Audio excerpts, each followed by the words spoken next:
Article 16 तक। और अब हम लोगों को शुरू करना है article 17। Very important article, article 17 सबसे इंपॉर्टेंट आर्टिकल, आर्टिकल 17 जो वाकई में समानता लाने की बात करता है। देखिए, आप लोगों ने दो लोगों का नाम जरूर सुना होगा, एक गांधी जी, ठीक है, और पंडित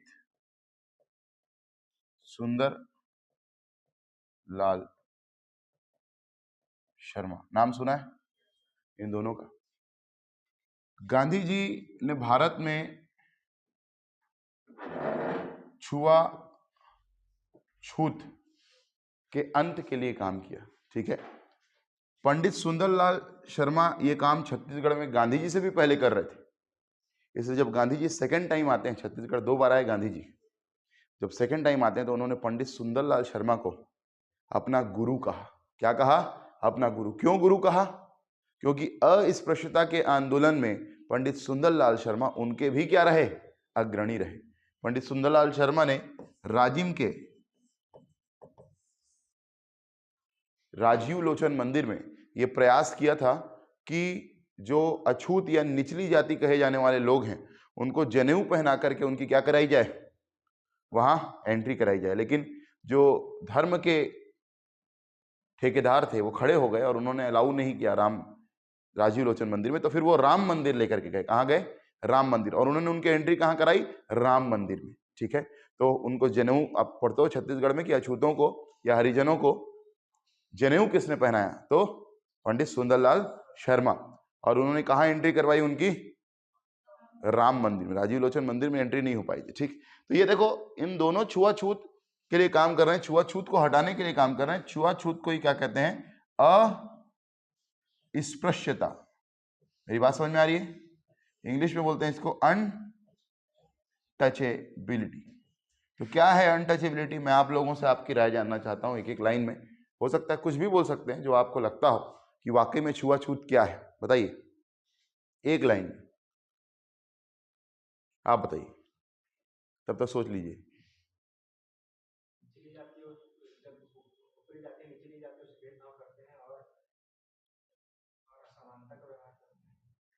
आप बताइए,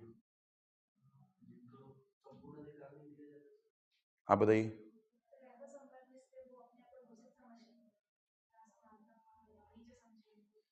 अच्छा, आप बताइए, आप बताइए।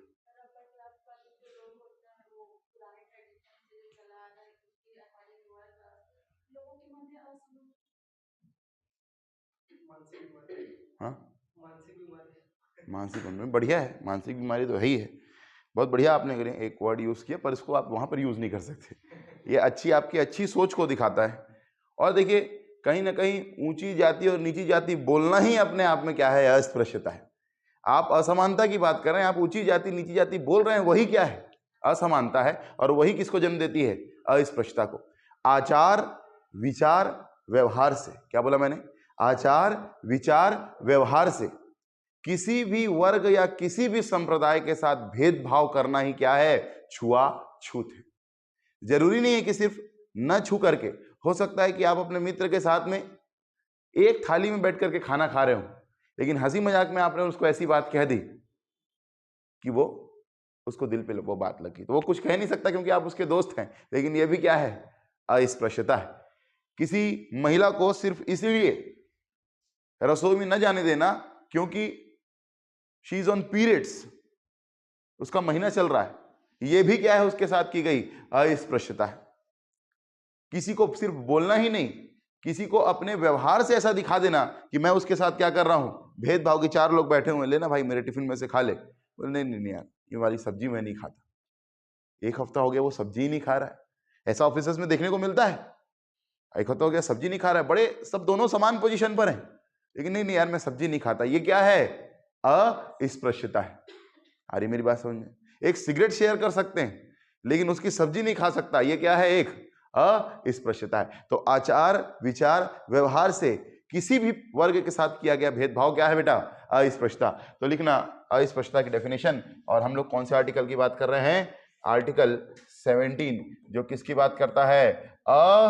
अस्पृश्यता के अंत, abolition of untouchability, not prohibition but abolition. देखो आप यहां पर प्रोहिबिशन नहीं है, अभी तक आप क्या पढ़े, प्रोहिबिशन, यहां क्या है, एबोलिशन, समाप्त करना है, प्रतिषेध नहीं है बेटा, अंत है, ठीक है, अस्पृश्यता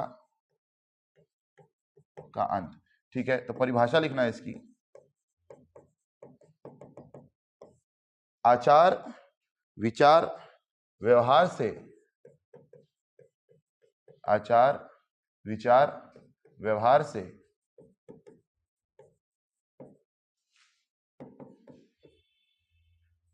किसी भी व्यक्ति या संप्रदाय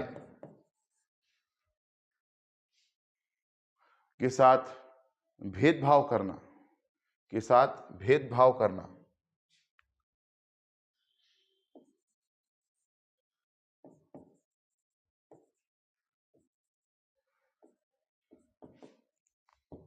ही अस्पृश्यता है। डिस्क्रिमिनेशन अगेंस्ट एनी पर्सन और कम्युनिटी बाय स्पीच, थॉट और एक्शन। आ रही मेरी बात समझ में? डिस्क्रिमिनेशन अगेंस्ट एनी पर्सन और कम्युनिटी बाय स्पीच, थॉट और एक्शन, ठीक है। आचार विचार व्यवहार, आचार यानी आचरण, विचार यानी विचार रखना, और व्यवहार यानी व्यवहारिकता में, समझ में आया? किसी भी तरीके से क्या करना, भेदभाव करना ही क्या है, छुआछूत। क्या है, छुआछूत। अब ये जो छुआछूत की हम लोग बात कर रहे हैं, ये बेसिकली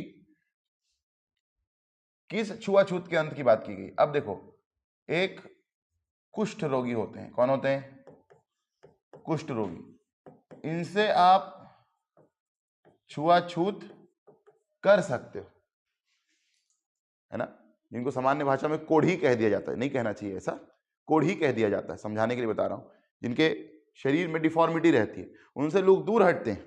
जैसे कभी कोई भिखारी आ गया और आपको लिखाई दिया तो आप उससे दूर हटेंगे, भले पैसा भी देंगे तो बड़े दूर से देंगे, क्योंकि ये छुआछूत की बीमारी है। किसकी बीमारी है, छुआछूत। कोविड के टाइम पर देखो, है ना, अपने ही फैमिली वालों से हम लोग क्या कर रहे थे, अपने ही भाई से, अपने ही माता से, अपने ही पिता से क्या कर रहे थे, छुआछूत। लेकिन ये भेदभाव नहीं था, ये किसमें था, सबकी सुरक्षा के लिए था। मेरी बात समझ में आ रही है?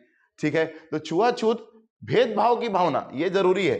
डिस्क्रिमिनेशन अगेंस्ट एनी पर्सन, तो ये डिस्क्रिमिनेशन जरूरी है, यानी भेदभाव, ठीक है, भेदभाव होना चाहिए, तभी क्या कहलाएगी, अस्पृश्यता। और इसको हम लोग एक संरचना के तहत देख सकते हैं कि भारत में जो अस्पृश्यता रही है, तो देखो किस प्रकार की संरचना के तहत रही है, कि पहले आई कौन सी व्यवस्था, वर्ण व्यवस्था। कौन सी व्यवस्था, वर्ण व्यवस्था। वर्ण व्यवस्था में सबसे ऊपर होते थे कौन, ब्राह्मण, फिर क्षत्रिय,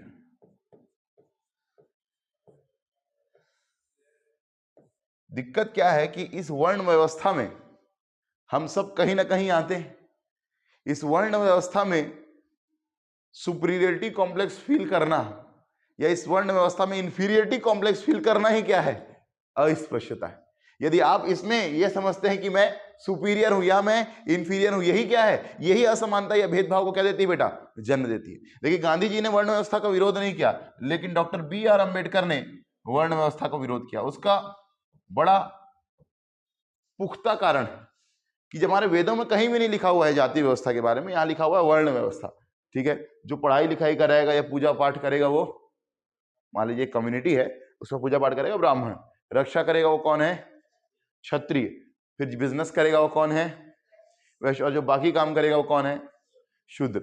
दिक्कत क्या है कि हम लोग जिसको कहते हैं अनुसूचित जाति आज के टाइम पर, है ना, इनको इन चार संरचनात्मक व्यवस्था से ही क्या रखा गया था, बाहर रखा गया था। शूद्र मतलब समझ जाओ ओबीसी, शूद्र मतलब ओबीसी आज के संदर्भ में, हालांकि एकदम ऐसा ब्रैकेट नहीं है, शुद्ध मतलब ओबीसी। शेड्यूल्ड कास्ट को इससे भी बाहर रखा गया था, इनको अछूत माना जाता था। इसलिए आज भी आप देखो कि कई ओबीसी जातियां भी हैं जो शेड्यूल्ड कास्ट के साथ में क्या करती हैं, छुआछूत। ऐसा होता है कि नहीं होता है? कई ओबीसी जातियां भी जो शेड्यूल्ड कास्ट के साथ में क्या करती हैं, छुआछूत। इवन कई शेड्यूल्ड ट्राइब्स भी हैं, मैं आपको बता दूं भारत छत्तीसगढ़ के अंदर, मैं नाम नहीं लूंगा किसी जनजाति का, जो अपने आप को उच्च मान करके शेड्यूल्ड कास्ट के साथ क्या करती हैं, भेदभाव करती है। जनजातियों की बात कर रहा हूं मैं, जनजातियों की। गांव में जनजातियां हैं जो शेड्यूल्ड कास्ट को क्या मानती हैं, अपने से कम मानती है और उनके साथ क्या करती हैं, भेदभाव। तो एसटी जो थे, शेड्यूल्ड ट्राइब, ये तो इस व्यवस्था से बाहर ही थे, ये तो वनवासी थे, जंगलों में निवास करते थे। और जो शेड्यूल्ड कास्ट थे, इनको इस व्यवस्था से ही बाहर रखा गया था और इनके साथ क्या होता था, छुआछूत। मेरी बात समझ में आ रही? और ये इतना भयानक था इस संरचना के तहत कि देखो, त्रावणकोर, जिसको आज आप किसके नाम से जानते हो, त्रिवेंद्रम के नाम से जानते हो या तिरुवनंतपुरम के नाम से जानते हो, वहां पर एक टैक्स लगाया जाता था सो कॉल्ड अपर कास्ट के द्वारा सो कॉल्ड लोअर कास्ट पर, जिस टैक्स का नाम था मूलाकर्म टैक्स। क्या नाम था? मूलाकर्म। अब ये इतना भयानक था कि आप सोचोगे तो आपकी रूह कांप जाएगी कि ब्राह्मण सबसे ऊपर है, ब्राह्मण के नीचे कौन है, क्षत्रिय। तो यदि ब्राह्मण व्यक्ति चाहे तो क्षत्रिय महिला को कह सकता है कि अपने स्तनों को, she should open her breast, and if she denies then she has to pay a tax that is known as moola karma tax. If a kshatriya wants a vaishya woman to open her breast, she has to open, उसे अपने स्तनों को दिखाना पड़ेगा, और यदि नहीं दिखाना है तो क्या पटाना पड़ेगा, मूला कर्म टैक्स। फिर एक वैश्य व्यक्ति यदि चाहे तो एक शूद्र महिला को कह सकता है कि अपने स्तनों को प्रदर्शित करें, और यदि नहीं करेंगी तो क्या देना पड़ेगा, मूला कर्म टैक्स। और एक शूद्र को, ब्राह्मण, क्षत्रिय, वैश्य, एक शूद्र महिला को, ये तीनों कह सकते हैं। वैश्य को ब्राह्मण और क्षत्रिय कह सकते हैं, क्षत्रिय को ब्राह्मण कह सकता है, लेकिन ब्राह्मण को कोई नहीं कह सकता। ये एक संरचना के तहत की गई हिंसा थी बेटा। This was a violence which was structural, this was a violence which was structural. ये एक संरचनात्मक हिंसा है। इसलिए कई बार प्रीलिम्स के अंदर प्रश्न आता है और मेंस के अंदर आपके लिए बहुत बढ़िया चीज कि जब भी अस्पृश्यता के बारे में आए तो आप लिख सकते हैं कि अस्पृश्यता क्या है, एक संरचनात्मक हिंसा है, यानी untouchability is a structural violence.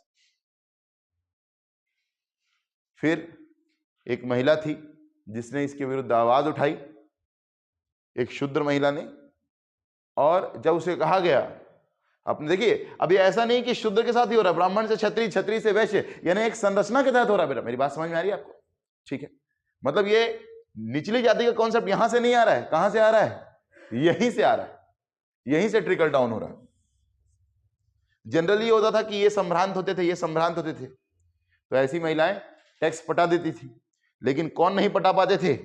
शूद्र नहीं पटा पाते थे, अस्पृश्य जातियां नहीं पटा पाती थी। और इसलिए एक महिला थी जो अस्पृश्य जाति की थी, और उसने विरोध में अपने स्तनों को ही काट लिया, ब्रेस्ट। उसने अपने विरोध में स्तनों को ही काट लिया। सोचिए कितनी भयानक बात है ये। और इसलिए मैंने कहा कि अस्पृश्यता क्या है, एक संरचनात्मक हिंसा है, जिसे कहीं ना कहीं क्या प्राप्त है, धार्मिक स्वीकृति प्राप्त है। असर्शन रीजन में क्वेश्चन आ चुका है कि untouchability is a structural violence and reason is it has got religious sanction. धर्म इजाजत नहीं देता, धर्म के ठेकेदार, पंडित, मौलवी, फादर, मेरी बात समझ में आ रही? जो धर्म के ठेकेदार हैं, जो धर्म की व्याख्या करते हैं, वो क्या करते हैं, कहते हैं कि ये जो व्यवस्था है ये बनी रहनी चाहिए। ये वर्ण व्यवस्था किस प्रकार से कब जाति व्यवस्था में चेंज हो गई, आप मॉडर्न, आप medieval history, ancient history, medieval history में पढ़ोगे, ठीक है। और अब इतनी रिजिड हो गई है कि कहते हैं जाति वो है जो कभी नहीं जाती। ऐसा कहा जाता है, जाति वो है जो कभी नहीं जाती। जाति कभी नहीं जाएगी, मानसिकता बदलने की जरूरत है। किसकी जरूरत है? मानसिकता। जातियां तो हमेशा रहेंगी, जातियां मतलब सेक्शंस ऑफ सोसाइटी। भाई कहीं भी आप जाओगे तो आपको, भाई अनेकता में एकता, यही भारत की विशेषता। तो एक अनेकता ये भी है कि विभिन्न यहां पर जातियां हैं, लेकिन विभिन्न जातियों के बीच में यदि भेदभाव नहीं होगा तो विभिन्न जातियां किस पे रहेंगी? सामंजस्य के साथ में रहेंगी। पहले उसे धार्मिक स्वीकृति प्राप्त थी, अब रिजर्वेशन पॉलिसी के नाम पर आपस में क्या होता है? भेदभाव होता है। आ रही मेरी बात समझ में? तो धार्मिक स्वीकृति मतलब धर्म स्वीकृति नहीं देता, कौन देते हैं? धर्म के ठेकेदार, धार्मिक रूप से डिफाइन करने वाले। तो उस क्वेश्चन का आंसर था ए और आर दोनों सही है। आपने देखा है असर्शन रीजन वाले क्वेश्चन, कथन कारण दोनों सही है और कारण कथन की सही व्याख्या करता है। समझ में आ गई मेरी बात? तो अस्पष्टता क्या है बेटा? एक संरचनात्मक हिंसा है जिसे क्या प्राप्त है? धार्मिक स्वीकृति प्राप्त है। क्लियर हो गया? क्लियर हो गया? अब देखो कि जब हम लोग अस्पष्टता के अंत के बारे में बात करते हैं तो इसमें दो अधिनियम आए। एक था अस्पृश्यता अपराध अधिनियम 1955, untouchability offences act 1955, untouchability offences act 1955। फिर इसको अमेंड किया गया, इसको संशोधित किया गया और आता है सिविल अधिकार संरक्षण अधिनियम। कहा गया कि जो अस्पृश्यता है ये कहीं ना कहीं सिविल अधिकारों को छीनना है। सिविल मतलब नागरिकों के अधिकारों को छीनना है, इसलिए नाम चेंज करके क्या कर दिया गया? सिविल अधिकार संरक्षण अधिनियम, यानी सिविल राइट्स प्रोटेक्शन एक्ट 1976। आ रही मेरी बात समझ में? ठीक है, सिविल अधिकार संरक्षण अधिनियम 1976, ये इंदिरा गांधी के समय में हुआ। तो एबोलिशन ऑफ अनटचेबिलिटी आप देखोगे तो इसके लिए बहुत सारे, आप जैसे पेपर 7 में पढ़ोगे, इसमें पेपर 7 में अस्पृश्यता अपराध अधिनियम के बारे में पढ़ोगे। ठीक है, तो उसमें मेंस में क्वेश्चन आया था कि अस्पृश्यता को डिफाइन किया गया, उसमें क्या क्या अस्पृश्यता के अंतर्गत आती है। तो अस्पृश्यता क्या क्या है? तो कोई 8 ऐसी चीजें बताइए जो इसको अस्पृश्यता की कैटेगरी में डाला जा सकता है। द क्वेश्चन वाज आस्क्ड कि right any 8 things which comes under untouchability. ऐसी कोई 8 बातें लिखी जो किसके अंदर आती हैं? अस्पृश्यता। पेपर 7 का क्वेश्चन बता रहा हूं, पेपर 7 का। ठीक है, तो ये जो पेपर 3 आप पढ़ रहे हो बेटा, ये ना सिर्फ पेपर 3 में काम आएगा बल्कि कहां काम आएगा आपको? पेपर 7 में भी काम आएगा। वहां पूरा आपको अधिनियम पढ़ना है, अस्पृश्यता अपराध अधिनियम। क्लियर हुआ कि नहीं हुआ? ठीक, अब देखो जब हम लोगों ने इतना पढ़ लिया, सिविल अधिकार संरक्षण अधिनियम यानी सिविल राइट्स प्रोटेक्शन एक्ट। अब आप देखो ST/SC को क्या इसमें बेसिकली जो पावर दिया गया है वो किसको दिया गया है? शेड्यूल ट्राइब और शेड्यूल कास्ट को। शेड्यूल ट्राइब और शेड्यूल कास्ट पर बड़ी विडंबना है, यदि शेड्यूल ट्राइब शेड्यूल कास्ट के साथ क्या करता है? भेदभाव करता है, तो फिर वो कहां जाए? इन लोगों के लिए ST/SC थाने हैं बेटा। क्या है? ST/SC थाने। यदि SC/ST के विरुद्ध केस करता है तो ST किसके विरुद्ध केस कर देगा? SC के विरुद्ध केस कर देगा। और जनजातियों को तो ज्यादा संरक्षण है छत्तीसगढ़ में। शेड्यूल कास्ट से भी ज्यादा संरक्षण किसको है? शेड्यूल ट्राइब को। और इसका कई जगह गलत फायदा उठाया जाता है। ST/SC थाने हैं जहां पर एक शेड्यूल ट्राइब अनुसूचित जनजाति अनुसूचित जाति का व्यक्ति जा सकता है यदि आचार विचार व्यवहार से उसके साथ क्या हुआ है? भेदभाव। मैं ये बिल्कुल भी नहीं कह रहा हूं कि ये एकदम सही कानून है। मैं समझता हूं कि हर कानून में किसकी जरूरत है? समय के साथ संशोधन की जरूरत है। और बहुत ज्यादा इसका गलत उपयोग भी होता है सामान्य वर्ग की ओर, अन्य पिछड़ा वर्ग की ओर, खासकर जमीन के मामलों में। कौन से मामलों में? जमीन के। ये दो लोगों की जमीन की लड़ाई, तो जबरदस्ती ST/SC थाने में क्या कर दिए? रिपोर्ट कर दिए। चाहे काट रहा है चक्कर बेचारा, उसने कुछ ऐसा कहा नहीं था, पर हुआ क्या कि थाने के चक्कर काट रहे। किस चक्कर में? जमीन के चक्कर में। आ रही मेरी बात समझ में? सिर्फ और सिर्फ इसलिए क्योंकि दोनों का आपस में किसका विवाद था? जमीन का विवाद था। तो ऐसे गलत उपयोग भी होता है। इसलिए हर कानून में किसकी जरूरत होती है? रिफॉर्म की जरूरत होती है। जैसे इसमें जमानत का प्रावधान नहीं, कोई अंदर हो गया तो जमानत का प्रावधान नहीं। जैसे कोई किसी ने गुस्से में कह दिया, जाके थाने में रिपोर्ट दर्ज कर दी, उसको अंदर बंद कर दी। अब भले ही उस व्यक्ति को बाद में रियलाइज हो जाए कि अरे यार मैंने गलत कर दिया, गुस्से में मैंने गलत कर दिया, तो मेरा मित्र था या तो मेरा जानने वाला था, वो बाहर नहीं हो सकता बेटा। अब वो बाहर नहीं हो सकता, जमानत का प्रावधान ही नहीं। मेरी बात समझ में आ रही है?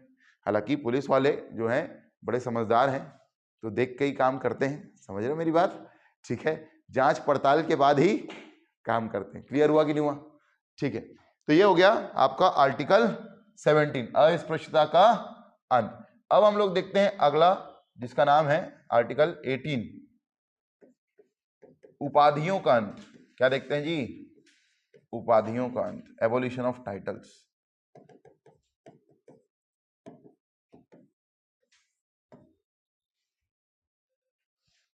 Abolition of titles.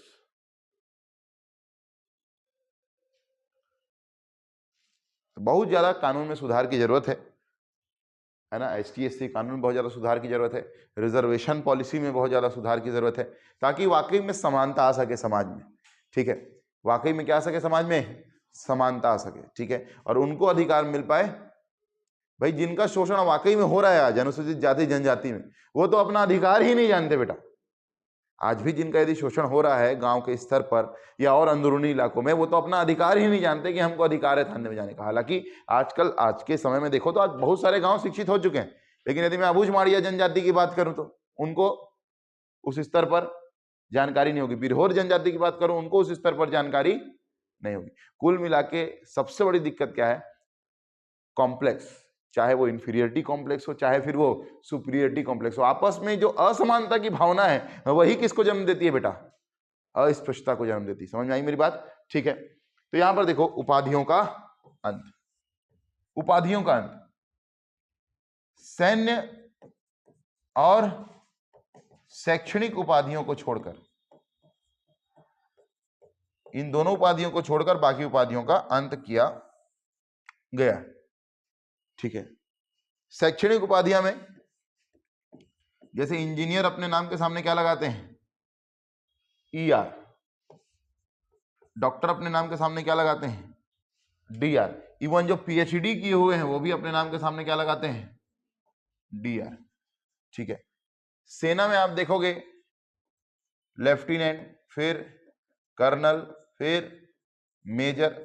रिटायर होने के बाद भी इन लोग क्या लिखते हैं, retired major, retired lieutenant, retired colonel. आ रही मेरी बात समझ में? उपाधियों का अंत किया गया है, लेकिन किसको किसको छोड़ करके, सैन्य और शैक्षणिक को छोड़ के। अब तीजन भाई आप पढ़ोगे छत्तीसगढ़ में कि तीजन भाई को कौन कौन से पुरस्कार मिले, पद्म भूषण, पद्मश्री, पद्म भूषण और पद्म विभूषण, तीनों मिला है उनको। अब उनको कई जगह बुलाया जाता है पद्मश्री तीजन भाई, ऐसा बोलना गलत है। वो उपाधि नहीं है, वो क्या है, उपहार है। वो उपाधि नहीं है, वो क्या है बेटा, उपहार है।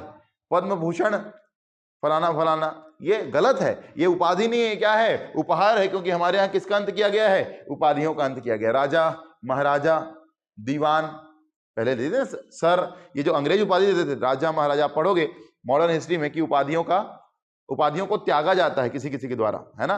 किसी ने सर की उपाधि त्याग दी, किसी ने नाइटिंगेल की उपाधि त्याग दी। तो ये सारी उपाधियों का अंत किया गया, ना राजा होगा ना महाराजा होगा, ताकि आपस में समाज में क्या आ सके, समानता। हाँ, जो देश के जवान है, जो देश की रक्षा कर रहे हैं, वो लगा सकते हैं मेजर, लेफ्टिनेंट, कर्नल, क्योंकि आर्मी मीन्स डिसिप्लिन। यदि हायरार्की नहीं होगी, संरचना नहीं होगी, तो कैसे आप अपने ऊपर वाले अधिकारी की बात को फॉलो करोगे? मेरी बात समझ में आ रही? आप अपने सीनियर अधिकारी की बात को फॉलो नहीं करोगे। How's the josh, low sir, no sir, you will go to Pakistan, no sir. यदि ऐसे बोलने लगे तो फिर देश की सुरक्षा का क्या होगा? इसलिए संरचना बनाई गई है, एक हायरार्की बनाई गई है जहां फॉलो करना पड़ता है। और वैसा ही यहां पर भी है कि एक PhD, मान लीजिए एक प्रोफेसर है जो PhD है, वो आजीवन अपने नाम के सामने क्या लगा सकता है, डॉक्टर लगा सकता है। मेरी बात समझ में आ रही है? तो उपाधियों का अंत किया गया है किसको छोड़कर, सैन्य और शैक्षणिक को छोड़कर। इवन यदि कोई भारतीय नागरिक है या इंडियन सिटीजन और विदेशी नागरिक जो भारत के अंदर काम कर रहा है, किसके अंदर काम कर रहा है, भारत के अंदर। किसके अंदर काम कर रहा है, भारत के अंदर, विदेशी नागरिक। ठीक है, तो इन दोनों को यदि कोई भी उपहार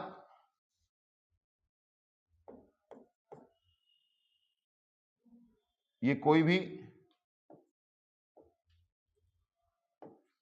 उपाधि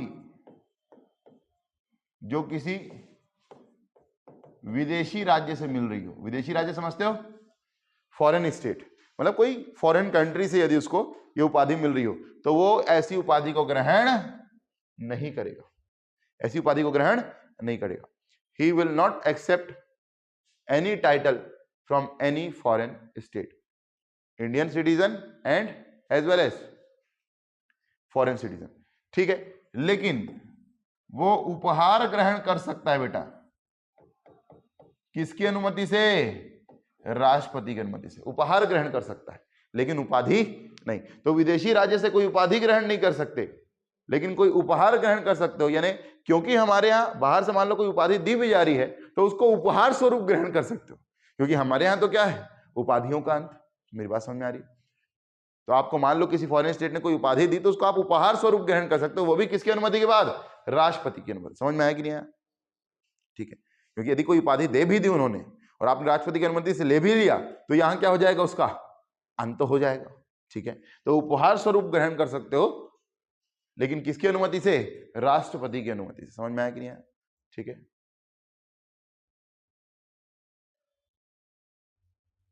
क्लियर हो गया? तो 14 से 18 तक बेटा हमने क्या पढ़ा? समानता का अधिकार। 14 से 18 तक क्या पढ़ा? समानता का अधिकार।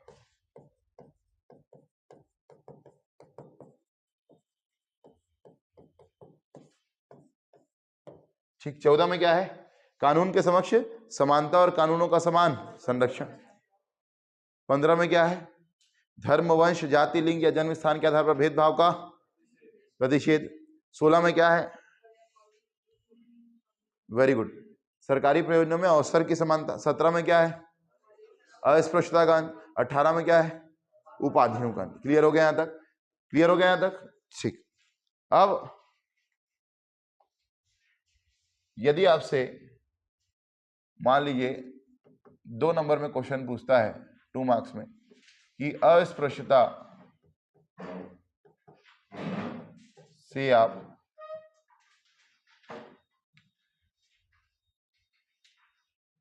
या अस्पृश्यता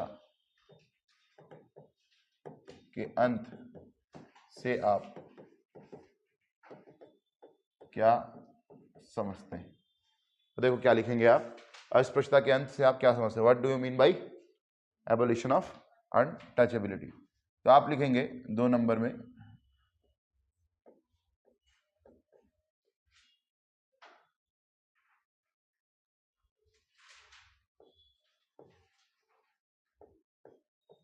अस्पृश्यता का अंत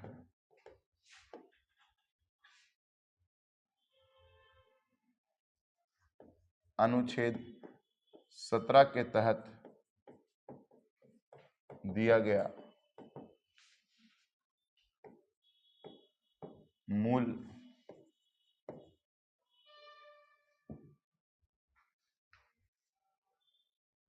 अनुच्छेद 17 के तहत अनुसूचित जाति जनजाति को दिया गया मूल अधिकार है।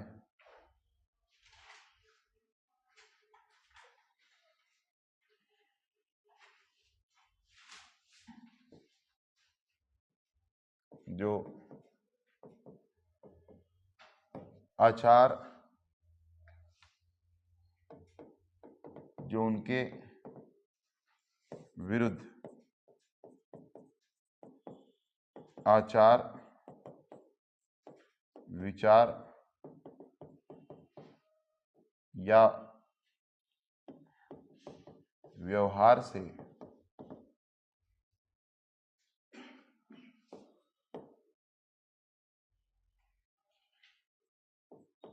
किए गए भेदभाव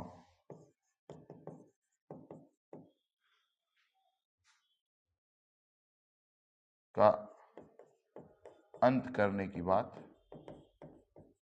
कहता है।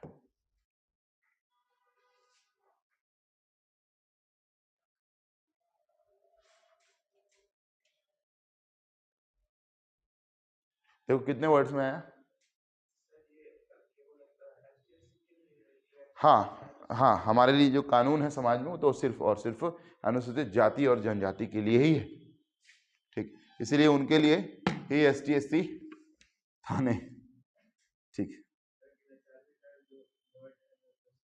इसलिए तो मैंने लिखवाया कि अस्पृश्यता का अंत अनुच्छेद 17। अस्पृश्यता की परिभाषा क्या है? आचार विचार व्यवहार से किसी भी वर्ग या किसी भी व्यक्ति के विरुद्ध भेदभाव की भावना रखना। लेकिन अस्पृश्यता का अंत यदि आपसे पूछता है कि आप क्या समझते हैं, तो क्या बोलोगे? अस्पृश्यता का अंत अनुच्छेद 17 के तहत अनुसूचित जाति जनजाति को दिया गया मूल अधिकार है, जो उसके विरुद्ध आचार विचार एवं व्यवहार से किए गए भेदभाव का अंत करने की बात करता है। चलो गिन के बताओ जी, कितना है? आप बताओ गिन के, कितना वर्ड है, गिन के बताओ। तो देखो इंग्लिश में लिखना कि abolition of untouchability is a fundamental right provided to the scheduled caste oblique tribe under Article 17, ठीक है, which talks about ending the discrimination against them, ending the discrimination against them by speech, thought और action, ठीक है, by speech, thought और action। बताओ जी कितना word हुआ? 31। ठीक है, क्लियर हुआ कि नहीं? बढ़िया से लिख सकते हैं आराम से, ठीक। इसी को यदि 4 मार्क्स में पूछ दे, किसमें पूछ दे? 4 मार्क्स में, यानी 60 शब्दों में बेटा, 4 मार्क्स में इसको यदि पूछ दे, तो इसको आपको बढ़ाना है। ये तो इतना ही रहेगा, इसको आपको और बढ़ाना है, 30 शब्द इसमें और बढ़ाने हैं, गपबाजी नहीं करनी है ठीक है, लिखना है। इसके लिए अस्पृश्यता अपराध अधिनियम 1955 में आया था। अनटचेबिलिटी ऑफेंसेस एक्ट केम इन 1955, जिसे 1976 में संशोधित करके, 1976 में क्या करके बेटा? संशोधित करके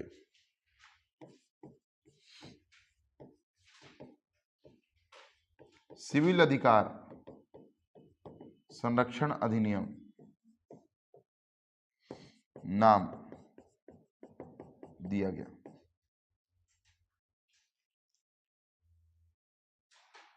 सिविल अधिकार संरक्षण अधिनियम नाम दिया गया, ठीक। उसमें उन अधिकारों को और ज्यादा बढ़ाया गया, ठीक है। ST/SC थानों की पावर बढ़ाई गई, मतलब है वही लॉ, उसको अमेंड किया गया। जब अमेंड किया जाएगा तो और ज्यादा प्रोटेक्शन दी जाएगी। जैसे आखिर में आपको क्या लिखना है इसके अंदर कि यह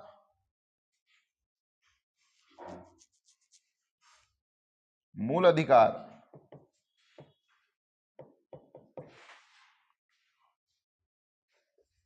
अनुसूचित जाति जनजाति को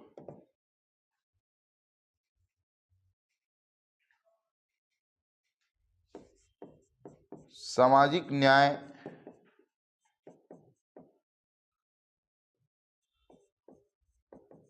दिलाने की बात करता है। यह मैं SC के संबंध में कह रहा हूं।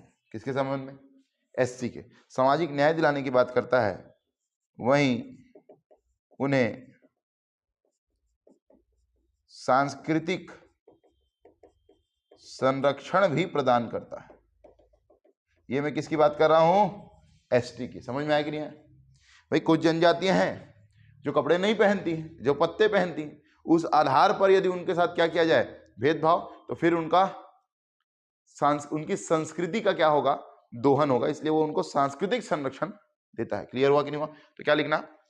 For this purpose untouchability offences act came in 1955 which was amended in 1976 to become Civil Rights Protection Act, ठीक है। और लिखना this fundamental right provides social justice and cultural protection, ठीक है। social justice and cultural protection to the schedule tribe and schedule caste, या schedule caste and schedule tribe, schedule caste and schedule tribe respectively. समाज में न्याय और संस्कृति का संरक्षण। क्लियर हो गया?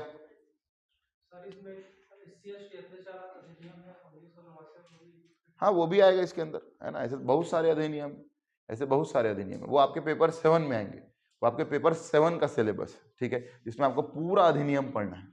ठीक है, लिख सकते हो, लिख सकते हो, इससे बड़ा क्वेश्चन नहीं आएगा, 4 नंबर ज्यादा में नहीं आएगा, ये 4 नंबर ज्यादा में नहीं आएगा, और आ भी गया तो फिर बताइए आपको क्या करना है। ठीक, इतना मतलब इतने मैटर आपके लिए काफी, ठीक है, इससे ज्यादा में नहीं पूछेगा इसको। ठीक, गारंटी ले लो नहीं पूछेगा स्टाम्प पेपर में, सीजीपीएस। ठीक है, पहला बात तो ये वो जानना चाह रहा है कि आपको अनुच्छेद पता है कि नहीं पता है, मतलब सीजीपीएससी के सोच कि आप अनुच्छेद जानते हो कि नहीं जानते हो। फिर दूसरा जानते हो कि नहीं ये क्या है मूल अधिकार, फिर ये जानते हो कि नहीं कि एसटी एससी के लिए, और फिर 2 अधिनियम आपने बता दिए, तो समझ गए वो कि ये जानकार बच्चा है और इसको नंबर मिल जाएगा। क्लियर है? आपको प्रशासनिक अधिकारी बनना है, ठीक है, वकील नहीं बनना है, ठीक है। क्लियर हो गया? अगला, अब हम लोग आते हैं 14 से 18 समानता का अधिकार समाप्त होता है, समाप्त होता है मतलब वो तो समाप्त नहीं हो सकता, पर टॉपिक समाप्त होता है। अब हम लोग आते हैं किस पर, किसका? राइट टू फ्रीडम, स्वतंत्रता का अधिकार।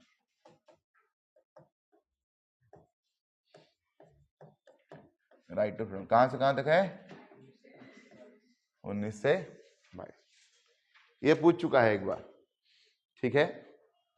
स्वतंत्रता का अधिकार बताइए। तो चलिए आप मुझे स्वतंत्रता के अधिकार बताने से पहले कॉपी के पीछे वाले पेज में समान स्वतंत्रता का अधिकार पूछ चुका है पहले पूरा, ठीक है। कितने नंबर में पूछा बताएगी वो? क्या नाम है बेटा आपका? 8 नंबर है नाम है आपका मुस्कान। मुस्कान बताइए कितने नंबर में पूछ चुका है?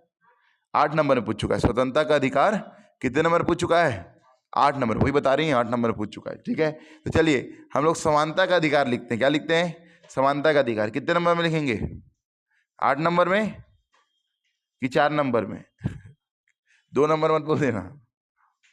हाँ 8 नंबर में लिखेंगे। देखते हैं कैसा लिखते हैं आप लोग 8 नंबर में। कितना टाइम मिलेगा आप लोग को 8 नंबर के लिए?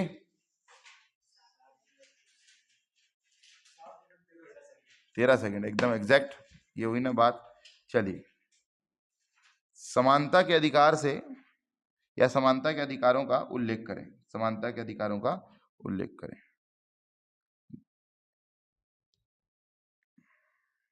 Discuss the rights under right to equality. ठीक, बढ़िया से लिखेंगे 8 नंबर में, मतलब कितने शब्दों में लिखना है? 100 शब्दों में। Your time starts now.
Stop. देखो कैसे समय बीतता है, पता ही नहीं चलता। समय कैसे बीत जाता है पता ही नहीं चलता।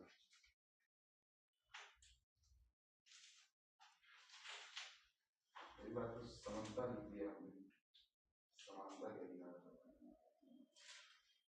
समानता अधिकारों की चर्चा छत्तीसगढ़ी हो गया। समानता के अधिकारों की चर्चा होए की चर्चा की गई।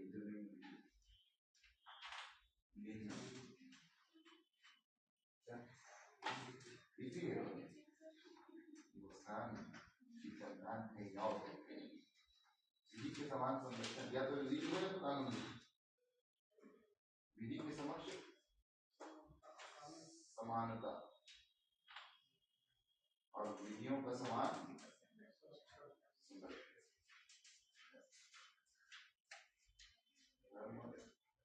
मूल वंश पहले आएगी, जाति देखो अच्छा लगेगा है ना। धर्म, मूल वंश, जाति लिंग या जन्म स्थान के आधार पर सब भेदभाव, भेदभाव का प्रतिषेध है। नहीं कर सकते, ठीक है। सरकारी प्रयोजनों में अवसर की समानता, ज्ञान की बात करता है विशेष रूप से।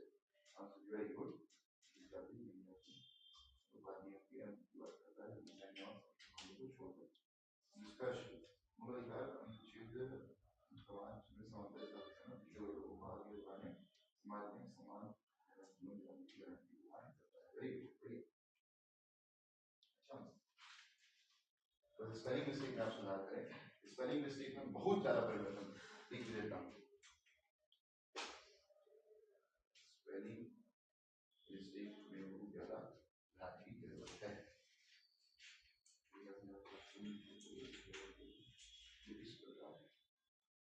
इसको कैसे लिखो यार, रस टाइप का लिख रहा है रस या 10 प्रकार इस ऐसे लिखो ना, ठीक है। बेटा बेटा कानून के समक्ष समानता, विधि के समक्ष विधियों का समान। ऑस्ट्रेलिया ने बेटा अमेरिका से लिया गया। तब तक तो एकदम कंफर्म ना रहो, तब तक ना बैठो तो बैठो।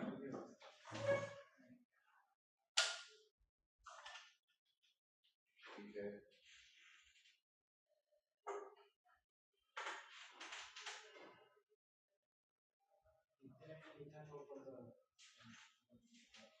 देखो इन्होंने ये बहुत अच्छा काम किया। इन्होंने पहले लाइन गिन ली। कितनी लाइन गिनी बेटा आपने? हाँ 16 लाइन हमने गिनी। हाँ तो 14 लाइन तुमने 16 लाइन क्यों गिनी? 2 तुम क्या एक्स्ट्रा भी लेगा क्या? ठीक है, 14 लाइन आपको गिनना है। ठीक है, 1 2 3 4 5 6 7 8 9 10 11 12 13 14। 14 में तो आपका 3 अनुच्छेद आएगा जी। देखो तो कम कम लिखना है ना। जैसे इनका आंसर एक बार देख सकते हो, ये भी अच्छा लिखते हैं। तो यार ये बहुत टाइप के बिल्कुल जो है 15 को पूरा लिख दिए हो। 15 इतना यदि ये पूरा 8 नंबर में खाली 15 पूछता तो पूरा ऐसा लिखते। समझ में आया? कहाँ कंप्लीट कर रहा है, जगह ही नहीं ना बेटा, उतना जगह ही नहीं। तुमने देखो कितना ले लिया, 1 2 3 4 5 6 7 8 9 10 11 12 पूरा इसी पर दी। संविधान के भाग 4 में आपने कितने लोग प्रीलिम्स की कोचिंग पहले कर चुके हैं? कहीं कहीं से, इस संस्थान का नाम नहीं पूछ रहा हूँ। आप लोग आप ही कर चुके हैं, सेल्फ स्टडी करते 4 में अच्छे 14 तक।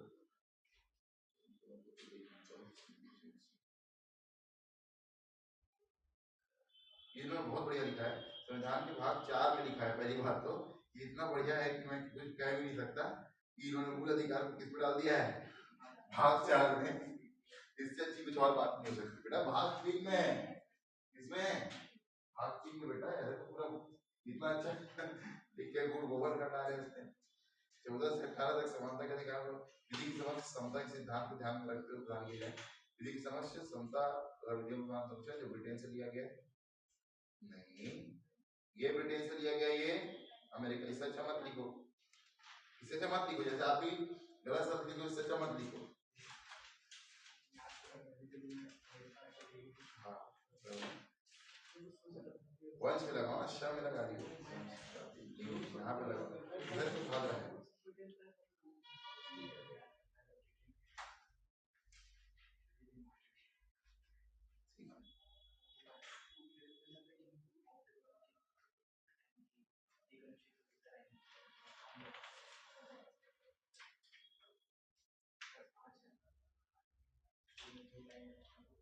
कभी से बची नहीं, तो ये देखो, ये तो फैक्चुअल गलती हो गई, नंबर कट जाएगा, नंबर नहीं कट रहा।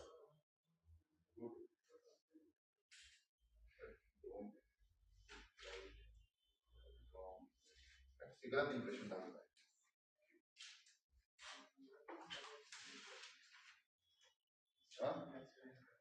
तुम क्यों ऐसा करते हो यार?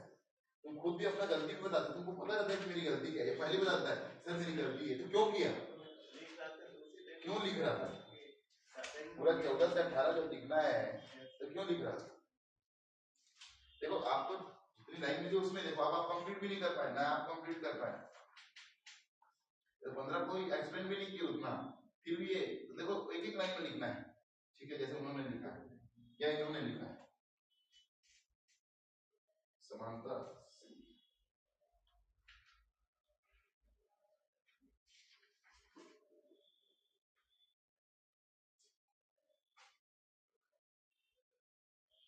समानता को ब्रिटेन से और संरक्षण को अमेरिका से दिया गया है, वो निषेध करता है। फिर ये भी लिखना शुरू कर दी 2 3 4 5, फिर 16 में भी लिखना था, याद छोड़ दी, ऐसे थोड़ी होता है, 14 15 16 17 18 ठीक लिखियो, ये नहीं लिखती थोड़ा बहुत इसको एक्सप्लेन कर सकती थी और ज्यादा, है ना? अप्रश्यता नहीं, अस्पृश्यता,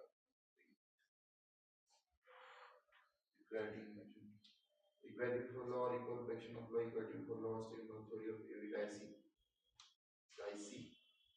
law, provision of only on the basis of the classes of place of work, very good, said equality of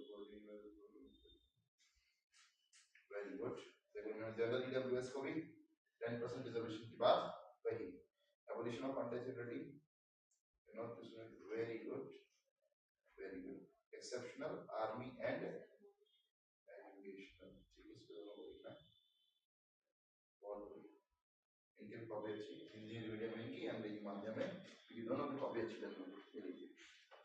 इस प्रकार से आपको समय सीमा, तो ये सीखने का है, मतलब यहाँ पर हमको सीखना है, यहाँ पर जो गलती कर रहे हैं वो इसलिए गलती कर रहे हैं ताकि वो गलतियां वहां दोहराई न जाए। क्लियर हो गया? ठीक है, चलिए अब हम लोग आगे बढ़ते हैं। स्वतंत्रता का अधिकार, हाँ, स्वतंत्रता का अधिकार, इसमें आर्टिकल 19 को हम लोग देखते हैं।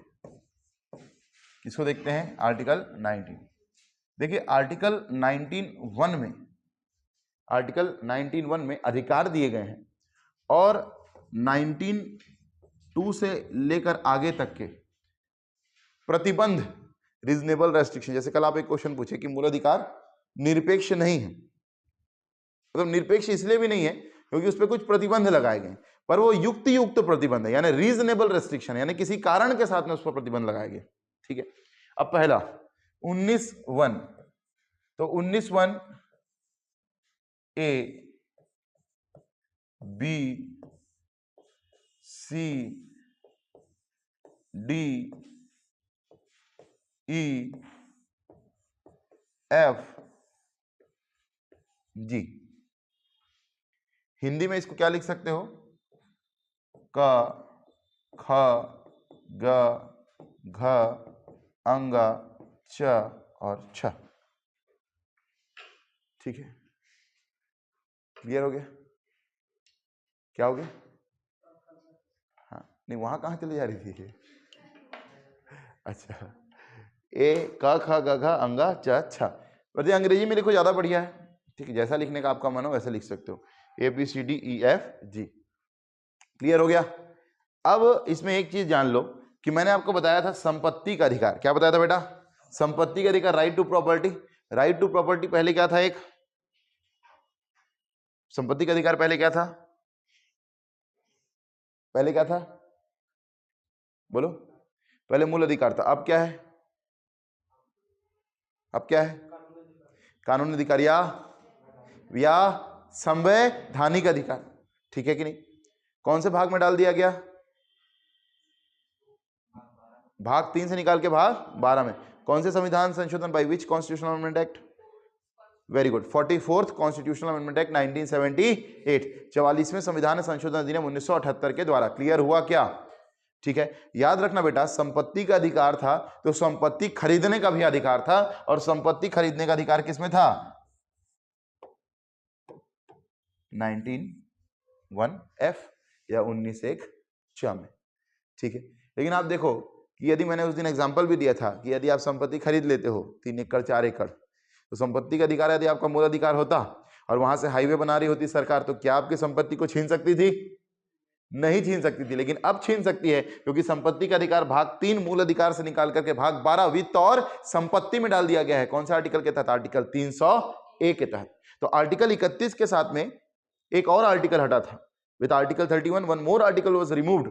कौन से संविधान संशोधन से? 44वें संविधान संशोधन by the 44th constitutional amendment act 1978 में, और वो आर्टिकल था 19(1)(f) जो संपत्ति खरीदने का अधिकार देता था। क्या देता था? Right two by property. ठीक है, तो याद रखना इसको फूफा या चाचा। क्या याद रखना? फूफा या चाचा। फूफा या चाचा चले गए। हिंदी वाले चाचा याद रखेंगे, इंग्लिश वाले फूफा याद रखेंगे। ठीक है, क्लियर हुआ कि नहीं? हिंदी वालों के क्या होते हैं? चाचा, और अंग्रेजी वालों के क्या होते हैं? फूफा। ऐसे याद रखना है। क्लियर हुआ कि नहीं हुआ? ठीक है, इसलिए मैंने कहा एक ही पैटर्न में याद रखो, ABCDEFG, ताकि आपको किसी प्रकार की दिक्कत ना हो। तो फूफा या चाचा से आपको याद आ जाएगा कि ये च में है, और F तो आपको याद रहेगा ही रहेगा। क्लियर हुआ क्या? ठीक है, तो अब देखो F तो हट गया है, तो F अब खाली हो गया बेटा। F क्या है? अब खाली, बाकी भरा हुआ है। सबसे इंपॉर्टेंट और सबसे पहला है आर्टिकल 19(1)(a), जो किसकी बात करता है? वाक और अभिव्यक्ति की स्वतंत्रता। वाक और अभिव्यक्ति की स्वतंत्रता, freedom of speech and expression. वाक यानी वाक यानी बोलना, अभिव्यक्ति यानी अपने विचारों को क्या करना? प्रकट करना। Freedom of speech and expression, वाक और अभिव्यक्ति की स्वतंत्रता। अब देखो, वाक और अभिव्यक्ति की स्वतंत्रता का मतलब यह है कि आपको बोलने की स्वतंत्रता है, आपको विचार प्रकट करने की स्वतंत्रता। जैसे मैं आपके सामने अपने विचार प्रकट कर रहा हूं, तो मैं कौन से अनुच्छेद का पालन कर रहा हूं? कौन से अनुच्छेद मेरे को मूल अधिकार देता है इसका? 19(1)(a). आप मेरे से कोई प्रश्न पूछ सकते हो, हम लोग किसी चीज पर बढ़िया चर्चा कर सकते हैं। कौन सा अधिकार है? 19(1)(a). ठीक है, अब देखो इस संदर्भ में एक प्रश्न आता है कि RTI यानी राइट टू इंफॉर्मेशन, सूचना का अधिकार, ये कौन से अनुच्छेद के तहत प्राप्त होता है? तो याद रखना 19(1)(a) के तहत। किसके तहत बेटा? 19(1)(a). ठीक है, फिर आप देखते होगे समाचार पत्र जो मन में आया वो छाप देते हैं। ठीक है, उनको कौन स्वतंत्रता देता है इसकी? 19(1)(a). तो समाचार पत्रों की स्वतंत्रता भी किसके अंतर्गत आएगी? द फ्रीडम ऑफ न्यूज़पेपर, समाचार पत्रों की स्वतंत्रता 19(1)(a). देखो समाचार पत्र बोलने से ये प्रिंट मीडिया हो गया। क्या हो गया बेटा? Print media. दो प्रकार के मीडिया होते हैं। मीडिया यानी जिसको आप प्रेस कहते हो। क्या कहते हो? प्रेस। मीडिया यानी प्रेस। दो प्रकार के, एक प्रिंट मीडिया जैसे समाचार पत्र हो गया, पत्रिका हो गई, ये सब किसके अंदर आएगा? Print media. और एक जो आप यूज करते हो वीडियो के माध्यम से, फोटो के माध्यम से, या ग्राफिक्स के माध्यम से जिसको पढ़ते हैं, उसको कहते हैं हम लोग इलेक्ट्रॉनिक मीडिया। उसमें सोशल मीडिया भी आएगा। समझ में आया कि नहीं आया? तो प्रिंट मीडिया और इलेक्ट्रॉनिक मीडिया, तो दो प्रकार के मीडिया है। समाचार पत्रों की स्वतंत्रता यानी प्रिंट मीडिया की स्वतंत्रता भी 19(1)(a) के तहत, और इलेक्ट्रॉनिक मीडिया यानी सोशल मीडिया की भी स्वतंत्रता किसके तहत? 19(1)(a) के तहत। लेकिन आप कई बार सुनते होंगे कि कई बार ऐसे केसेस आते हैं जहां सोशल मीडिया का गलत इस्तेमाल करने पर जेल तक हो सकती है। क्लियर होगा? क्लियर हुआ कि नहीं? तो यहां पर युक्ति युक्त प्रतिबंध लगाएंगे। क्या है वो हम लोग देखेंगे, रीजनेबल रेस्ट्रिक्शंस लगाएंगे। 19(2) से अपन लोग देखना शुरू करेंगे। समझ में आ गया? वाक और अभिव्यक्ति की स्वतंत्रता। साथ ही साथ बोलेगा प्रेस की स्वतंत्रता, तो क्या बोलोगे? प्रेस की स्वतंत्रता 19(1)(a) फ्रीडम ऑफ प्रेस। तो प्रेस की स्वतंत्रता, ठीक, समाचार पत्रों की स्वतंत्रता, print media, electronic media, social media, इन सब को स्वतंत्रता, फ्रीडम कहां से प्राप्त होती है? Article 19(1)(a) freedom of speech and expression. Clear हो गया? इसके अलावा आरटीआई मतलब राइट टू इंफॉर्मेशन। आजकल कई लोग आरटीआई को धंधा बना लिए। कई पत्रकारों के आय का स्रोत ही आरटीआई है। आरटीआई लगा के क्या प्राप्त करते हैं? पैसा। तहसीलदार के कार्यालय में लगा दी आरटीआई, एसडीएम के कार्यालय में लगा दी आरटीआई, सब भ्रष्टाचार कर रहे हैं। तो आरटीआई जब लगाते हैं तो फिर क्या मिलता है? धीरे से। समझ में आया कि नहीं आया? ठीक है, तो आरटीआई। लेकिन राइट टू इन्फॉर्मेशन बहुत बड़ी क्रांति है, जिसको हम लोग सूचना क्रांति कहते हैं, कि जहां आप किसी भी सरकारी दफ्तर में, किसी भी सरकारी तंत्र के बारे में उजागर कर सकते हो, किसको? भ्रष्टाचार को। और ये आपका मूल अधिकार है कि आप उसके बारे में जानकारी प्राप्त कर सकते हो किसी भी संस्थान में आरटीआई लगा करके। इवन जिस आप कॉलेज में पढ़ रहे हो वहां भी क्या लगा सकते हो? आरटीआई लगा सकते हो। आप समझना मेरी बात को कि यदि वाक और अभिव्यक्ति की स्वतंत्रता आएगा तो इसके अंदर क्या क्या है? बोला पहला नंबर आरटीआई, फिर फ्रीडम ऑफ प्रेस, प्रेस की स्वतंत्रता, फिर फ्रीडम ऑफ न्यूज़पेपर, समाचार पत्रों की स्वतंत्रता, प्रिंट मीडिया, इलेक्ट्रॉनिक मीडिया। अब एक बहुत बढ़िया केस आया इसमें 1995 में, जिसका नाम है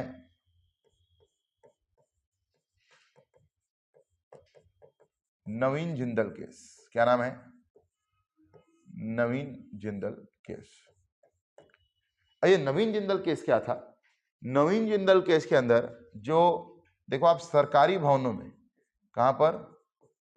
सरकारी भवनों में आप क्या फहरा सकते हो? तिरंगा लहरा सकते हो सरकारी भवनों में। ठीक है, सरकारी भवनों में आप तिरंगा लहरा सकते हो, लेकिन निजी भवनों में, प्राइवेट बिल्डिंग्स पे आप झंडा फहरा नहीं सकते थे। नवीन जिंदल, जिनके नाम से Jindal steel and power limited Raigarh में, जिनके नाम से सारा इंडस्ट्रीज और स्कूल वगैरह चलते हैं, जो कांग्रेस के नेता भी बड़े, तो ये निजी भवनों में भी इन्होंने रिट पेटिशन लगाया। क्या लगाया? रिट पेटिशन लगाया।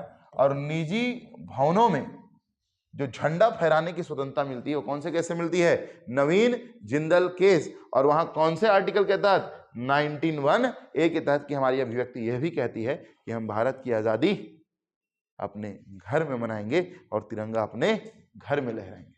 घर घर में तिरंगा। अब निकला था हर घर तिरंगा अभियान, घर घर तिरंगा अभियान। कारण क्या है? नवीन जिंदल केस। ठीक है, कांग्रेस का नेता और अभियान कौन चला रही है? भाजपा। समझ में आ गया?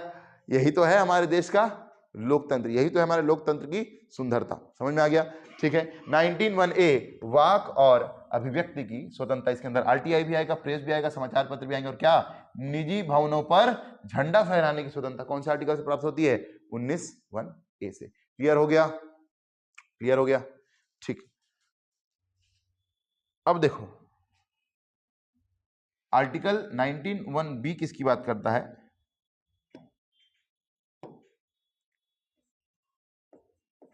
सभा या सम्मेलन की स्वतंत्रता। सभा या सम्मेलन की स्वतंत्रता, right to assembly, right to assembly. लेकिन ये क्या होना चाहिए? शांतिपूर्ण होना चाहिए, पीसफुल और निरायुध। निरायुध मतलब निशस्त्र, बिना किसी हथियार की। पहुंच गए है ना, धर्म के नाम पर क्रांति होके रहेगी, समझ में आएगी? ठीक, वो गलत। इस सभा और सम्मेलन की स्वतंत्रता शांतिपूर्ण और निरायुध, peaceful and without arms, peaceful assembly without arms. 19(1)(c) इजाजत देता है संघ या समिति बनाने की, राइट टू फॉर्म यूनियन और सोसाइटी। ये क्या है? Right to assemble. और यहां क्या है बेटा? संघ या समिति बनाने की स्वतंत्रता, संघ या समिति बनाने की स्वतंत्रता। क्लियर हो गया? राइट टू फॉर्म यूनियन और सोसाइटी। तो एक है कोऑपरेटिव सोसाइटीज एक्ट जो आपके सिलेबस में नहीं है, उसी के तहत समिति का निर्माण होता है। अच्छा, इसमें समिति में बाद में एक और चीज जुड़ी समिति में, राइट टू फॉर्म यूनियन और सोसाइटी। सोसाइटी के अंदर एक और चीज जुड़ी, सहकारी समिति। समिति में क्या जुड़ी? सहकारी समिति, कोऑपरेटिव सोसाइटी। कौन बता सकता है? हाथ उठा के बताना कि कब जुड़ी इसमें सहकारी समिति। पढ़ चुके हो पहले आप? याद करो, अच्छे से याद करो, दिमाग पे थोड़ा जोर डाल के।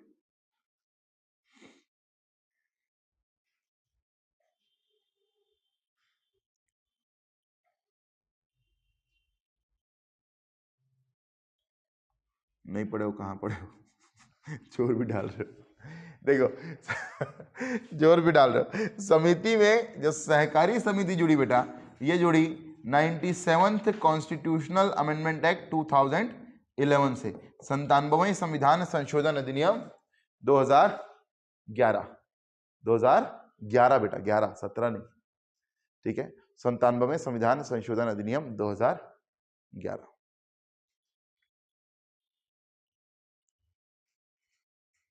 ठीक है। संघ या समिति बनाने की स्वतंत्रता। इसमें समिति के अंदर क्या बना सकते हो?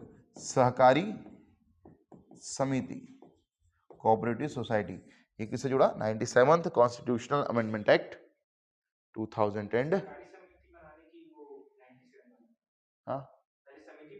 हाँ, संघ और समिति थी, उसमें बोले सहकारी समिति, है ना। उसका कारण बताऊंगा मैं, सहकारी समिति। ठीक है।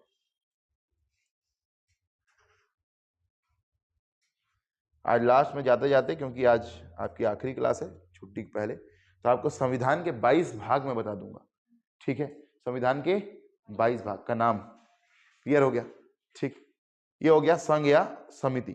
अब देखो, वाक और अभिव्यक्ति की स्वतंत्रता हो गई बेटा, फिर किसकी हो गई? सभा या सम्मेलन की स्वतंत्रता, फिर किसकी हो गई? संघ या समिति बनाने की। अब देखना,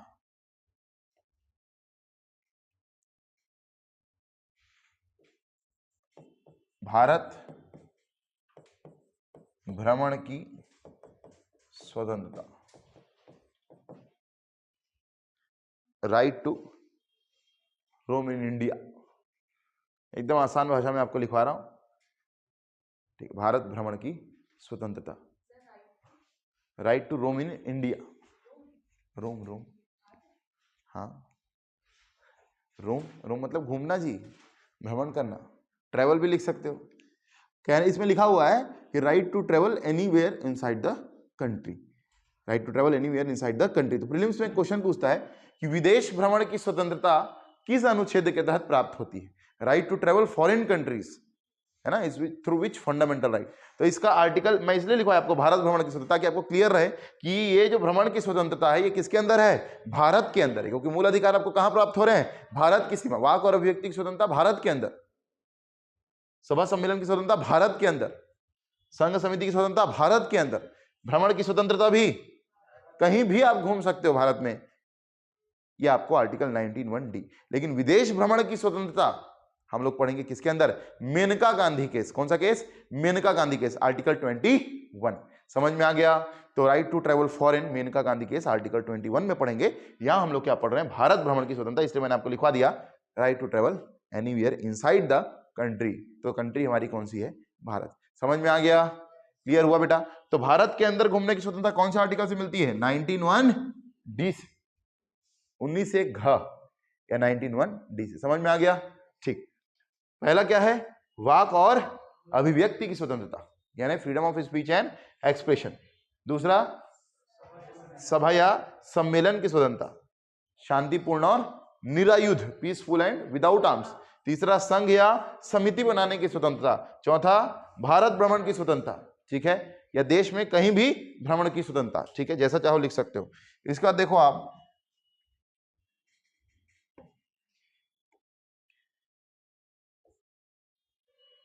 न सिर्फ आप घूम सकते हो बल्कि भारत में कहीं भी निवास करने और बस जाने की स्वतंत्रता बेटा, right to reside and settle, right to reside and settle in any part of India, in any part of India. भारत में कहीं भी निवास करने और बस जाने की स्वतंत्रता, भारत में कहीं भी निवास करने और बस जाने की स्वतंत्रता। इसलिए आप देखते हो कि छत्तीसगढ़ से लोग बाहर जाकर के बस जाते हैं, बाहर से लोग आकर के छत्तीसगढ़ में न सिर्फ रहने आते हैं बल्कि उनको अच्छा लगता है यहाँ का शांतिप्रिय माहौल, तो यहाँ वो बस जाते हैं। ऐसे बहुत सारे यूपी और बिहार के लोग हैं जो छत्तीसगढ़ आए थे कमाने खाने के लिए, लेकिन धीरे धीरे वो यहाँ क्या हो गए बेटा, बस गए, क्योंकि वहाँ पर शांतिपूर्ण माहौल है। यूपी बिहार में उतना शांतिपूर्ण माहौल कंपेरेटिवली नहीं है। मेरी बात समझ में आ रही है? क्लियर हो गया कि नहीं? हाँ, मैं नाम नहीं लूँगा, एक हमारे साथ फैकल्टी हैं, वो अपने घर इसलिए नहीं जा रहे हैं, हमारे यहाँ बाहर रहते हैं वो, ठीक, क्योंकि उनको गांव में मर्डर हो गया घर के पास में, तो दिवाली में घर नहीं जा रहे हैं। बताओ, समझ में आया कि नहीं? हमारे यहाँ समारोह दिवाली में नहीं मारे, होली में मारते टंगिया समझ में? ये है शांतिप्रिय माहौल, ठीक है। वाक और अभिव्यक्ति की स्वतंत्रता, सभा और सम्मेलन की, संघ और समिति की, भारत भ्रमण की, भारत में कहीं भी निवास करने और बस जाने की। अब भैया कहीं भी निवास करोगे, बस जाओगे तो क्या कर सकते हो? कहीं भी व्यापार कर सकते हो। समझ में आ गया? कल मेरे को अपना बैचमेट मिला था दुकानों में, अभी तो माहौल चल रहा है दिवाली का, तो पहचान नहीं पाया। बोला अरे कहाँ है भाई तू? बोले यार पुणे में हूँ। इधर लप्पू टाइप का लड़का था, पुणे में जॉब करने गया था, उसकी जॉब लगी थी मेरे ख्याल से उस स्टार्टिंग में 10-12 हज़ार रुपए की जॉब ले दे के उसका काम चल रहा है। मतलब क्या कर रहा है यार? बोले मैं रियल एस्टेट का काम कर रहा हूँ। रियल एस्टेट मतलब? हाँ, मतलब संपत्ति का काम है ना। बोला संपत्ति का काम यहाँ छत्तीसगढ़ में ना? बोले नहीं नहीं, पुणे में, पुणे जैसे महानगर में वो क्या कर रहा है अब? रियल एस्टेट का काम कर रहा है। उसको देख के लग भी रहा था कि वाकई में रियल एस्टेट वाला हो गया। तो सोचो, वो छत्तीसगढ़ का लड़का अब कहाँ रियल एस्टेट का काम कर रहा है?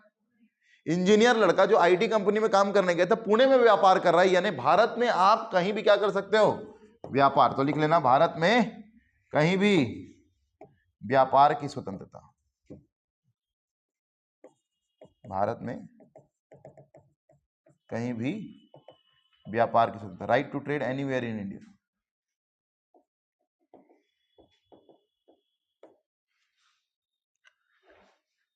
भारत में कहीं भी व्यापार की स्वतंत्रता, right to trade anywhere in the country. Clear हो गया? हाँ, पहला क्या है? वाक और अभिव्यक्ति स्वतंत्रता, freedom of speech and expression. दूसरा फ्रीडम टू असेंबल, है ना, सभा या सम्मेलन। ठीक है, सम्मेलन सुन के तुम्हारे मन में परिचय सम्मेलन चल रहा है, क्यों? मेरा नाम चैनू राम है और मैं पीएससी की तैयारी कर रहा हूँ, मैं शादी करना चाहता हूँ।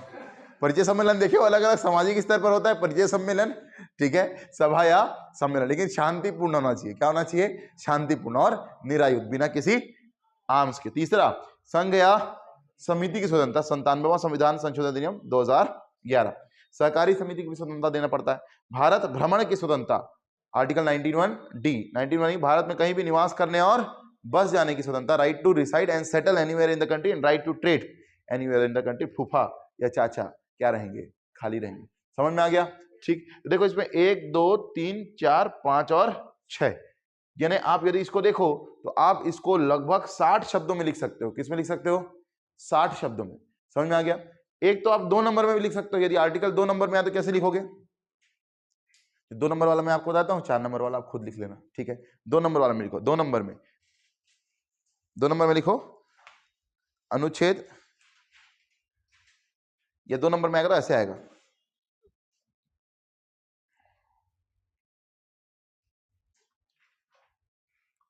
वाक और अभिव्यक्ति की स्वतंत्रता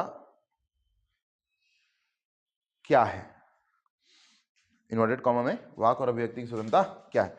what is freedom of speech and expression.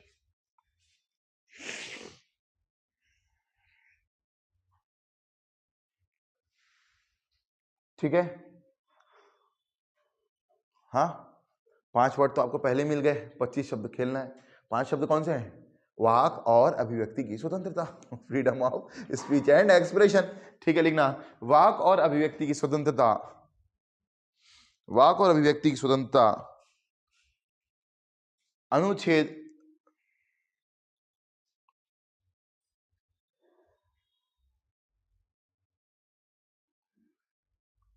19(1) के तहत मूल अधिकार है। Freedom of speech and expression is a fundamental right under article 19(1)(a), है ना, is a fundamental right under article 19(1)(a। जो बोलने की और विचार प्रकट करने की, which provides freedom to speak and to express the thoughts, जो बोलने की और विचार प्रकट करने की स्वतंत्रता प्रदान करता है, which provides freedom to speak and express thoughts. ठीक है, विचार प्रकट करने की स्वतंत्रता प्रदान करता है। कितने वर्ड्स हुए? हाँ ठीक है, लेकिन इसके अंतर्गत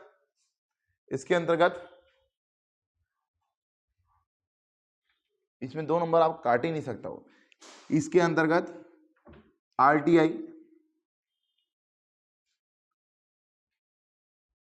comma press under this, RTI comma press comma right to host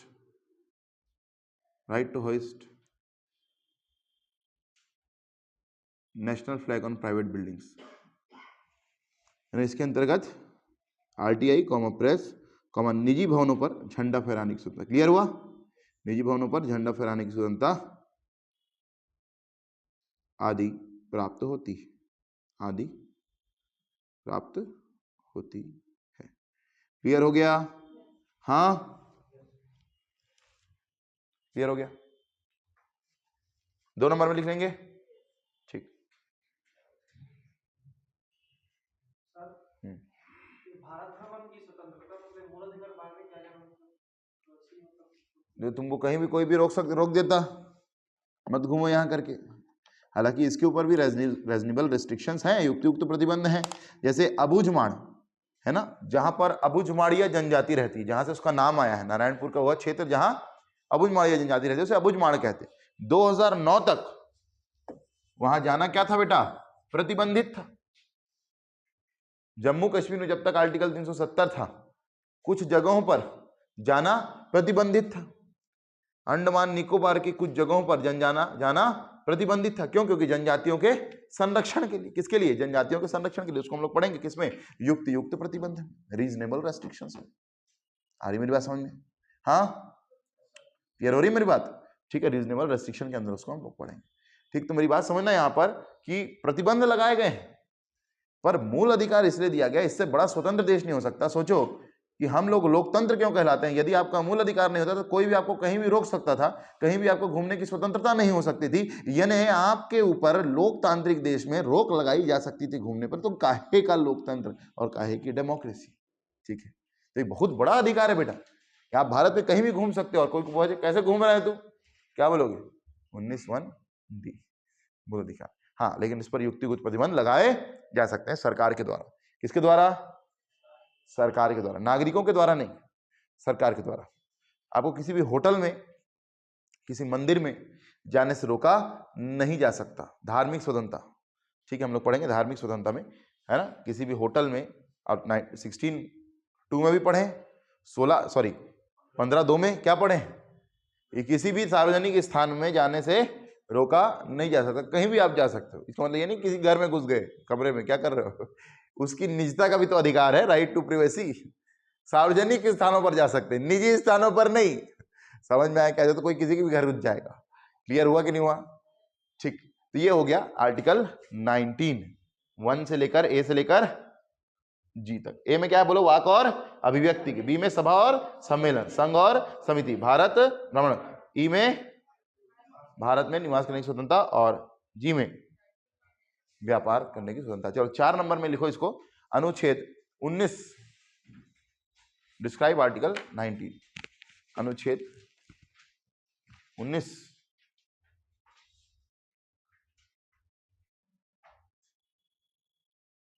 का विस्तार करें।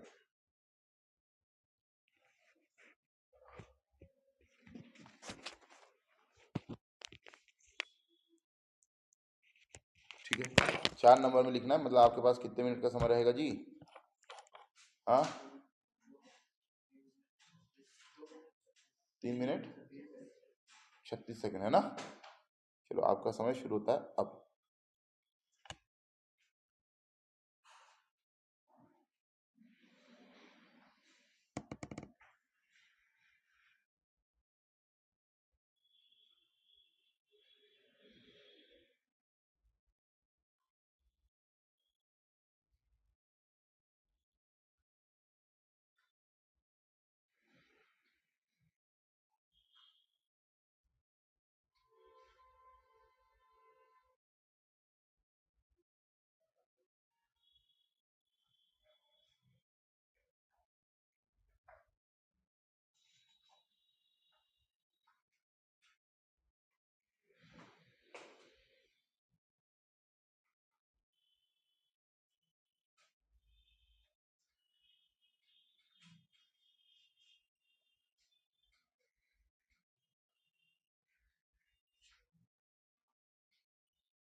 जो भी ऑनलाइन वाले बच्चे हैं वो भी तो इस वीडियो को देख रहे हैं, आप लोग भी जब भी मैं राइटिंग प्रैक्टिस कराता हूं तो आप लोग ईमानदारी पूर्वक राइटिंग प्रैक्टिस करिए, ठीक है।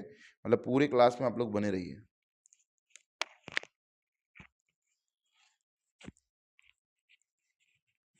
चाहे आप लोग अंबिकापुर से हैं, चाहे बस्तर से हैं, चाहे कहीं से भी।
तो 4 नंबर में उतना ही लिखना है।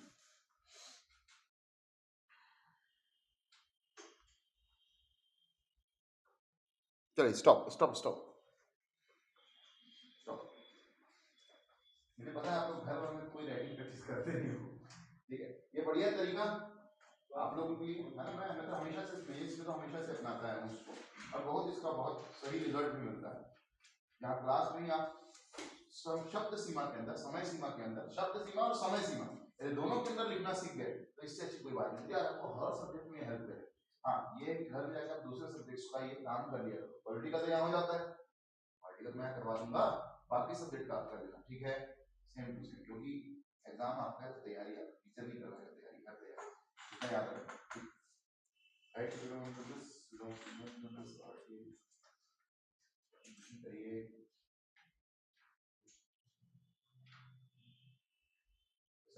पीसफुल, पीसफुल है विदाउट, यदि इसको अपन एक्सप्लेन नहीं कर रहे हैं अभी तो इसको करने की जरूरत नहीं, कर सकते हैं, कोई जरूरत नहीं। भाई किसको लिखा था भाई 44 कॉन्स्टिट्यूशन, देखिए हम लोग 19 को फोकस कर रहे हैं ना कि 91 ए को, तो सबको बराबर अपने को स्थान देना है, ठीक है, right to reside and settle anywhere in the country, ठीक, good for you।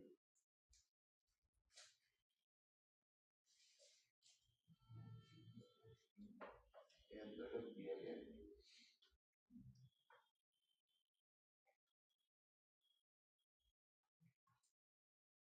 बढ़िया। संपत्ति का अधिकार को लिखना है वहां पर, छोड़ दीवार दिखाना 91 एफ में जो खाली लिखे उसको लिखना है, संपत्ति का अधिकार 44वें संविधान संशोधन अधिनियम 1977 से हटाया है, संविधान संशोधन अधिनियम में लिखना है, ठीक है।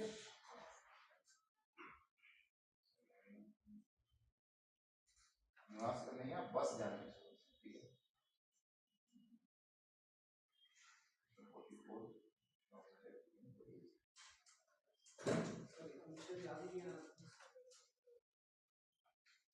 लेकिन संशोधन लिखेंगे तो सर सामने क्रॉस हो जाएगा सर, फिर नहीं आ जाएगा यार, कैसे नहीं आएगा, आराम से 44 सी ए ऐसे हां 44 सी ए कोई कैसे लिख लीजिए, संविधान संशोधन अधिनियम, यदि आपको ऐसा लगता है पूरा लिखिए।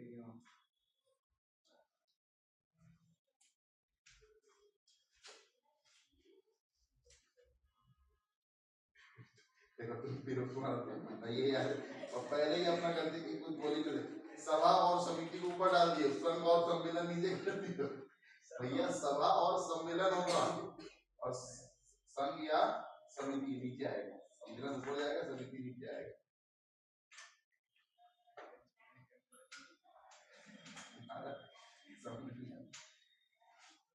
निवास करने वाला बस जाने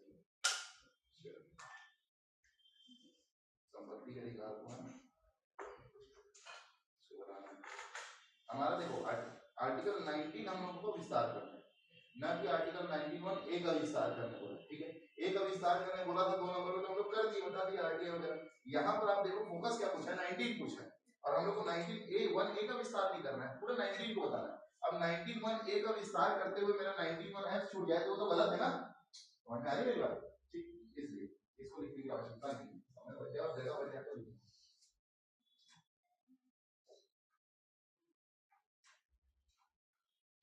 बस वही है।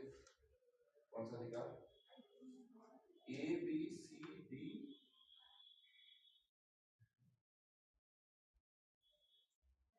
निवास करने के लिए, और वो कहाँ है एफ और जी, एफ और जी, तो ये बताया ना बेटा, देखो अब आप ये आर्टिकल 91 को एक्सप्लेन कर रहे हो, इसको एक्सप्लेन नहीं करना है, 19 का विस्तार करना है, इसको एक्सप्लेन नहीं कर रहा तो ये छूट गया ना, तो 19 कहाँ एक्सप्लेन हुआ, इसको छोड़ देती तो हो जाता,